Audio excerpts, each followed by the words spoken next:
Diane Greenshields a passé quelques jours avec Elisabeth II avant sa mort. Sa Majesté était en forme avant que sa santé se détériore et a raconté la dernière discussion qu'il a eue avec la monarque. Elisabeth II a rendu son dernier souffle sans avoir de regrets.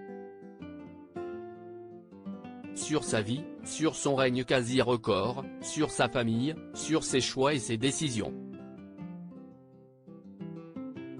Affaiblie physiquement et mentalement depuis des mois, handicapée par des problèmes de mobilité et isolée depuis la mort de son époux chéri, Sa Majesté s'est retirée à Balmoral comme tous les étés.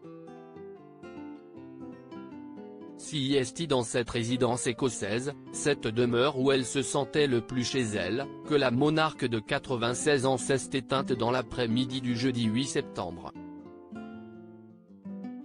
Quelques jours avant, Elisabeth II avait eu une discussion symbolique avec un membre du clergé britannique. Comme si elle sentait sa fin arriver, Sa Majesté a tenu des propos comme un bilan. Le révérend Ian Greenshields, modérateur de l'Assemblée générale de l'Église d'Écosse, est resté avec la reine à Balmoral le week-end avant son décès après avoir prononcé un sermon à l'église paroissiale de Braemar et Cratty. À 68 ans, il a recueilli parmi les derniers mots de la monarque qui aura régné plus de 70 ans. Elle a dit, qu'au début de son règne, lorsqu'elle devenait reine, elle avait demandé à Dieu la sagesse, a-t-il déclaré dans une interview accordée à ABC. Et si est-il quelque chose qui a persisté tout au long de sa vie. Quand je lui parlais de sa foi, elle m'a dit qu'elle n'avait aucun regret. Diane Greenshields, qui n'avait alors pas l'impression de la voir pour la dernière fois, a expliqué que Sa Majesté avait utilisé son pouvoir d'une manière bénéfique pour les autres.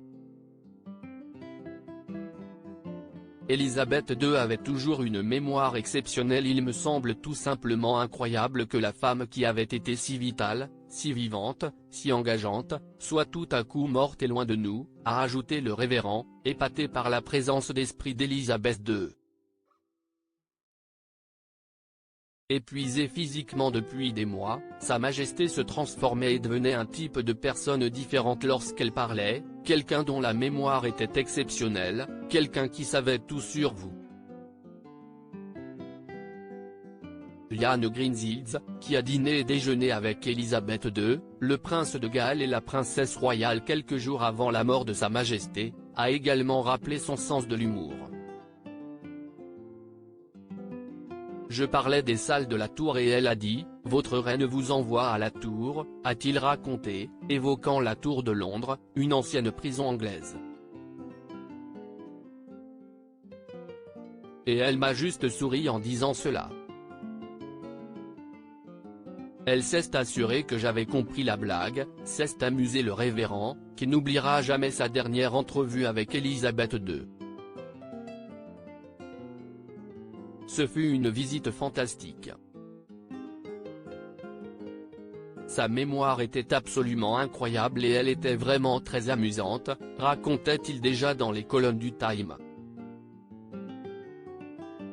Cela a été un grand choc pour moi quand j'ai appris qu'elle était gravement malade parce qu'elle était incroyablement en forme ce week-end. Elle était la vie et l'âme des choses. Elle me parlait très personnellement de son séjour à Balmoral quand elle était enfant, elle parlait de ses chevaux du passé, et n'avait pas oublié les noms des gens et les lieux. Elle était tout à fait remarquable. Diane Greenshields a rendu hommage à la foi, le service et le dévouement de Sa Majesté la Reine après sa mort.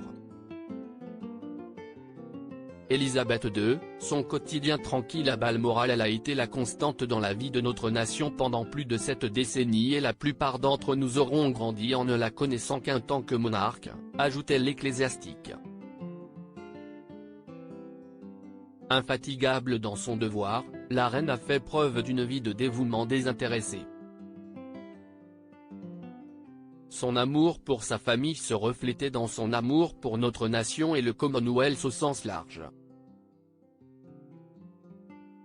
Les dernières semaines d'Elisabeth II auront été marquées par l'amour de ses proches et un quotidien tranquille qu'elle adorait. Accompagnée par son secrétaire et son sergent d'armes, Sa Majesté lisait tous les jours le journal et regardait souvent le sport à la télévision. Angela Kelly, son assistante personnelle, l'a chouchoutée jusqu'à son dernier souffle. Elle a été très surprotectrice et s'est assurée que Sa Majesté ne faisait pas trop, révélait une source proche de la famille royale. C'est auprès de sa fille adorée, et de son personnel, qu'Elisabeth II a rendu son dernier souffle.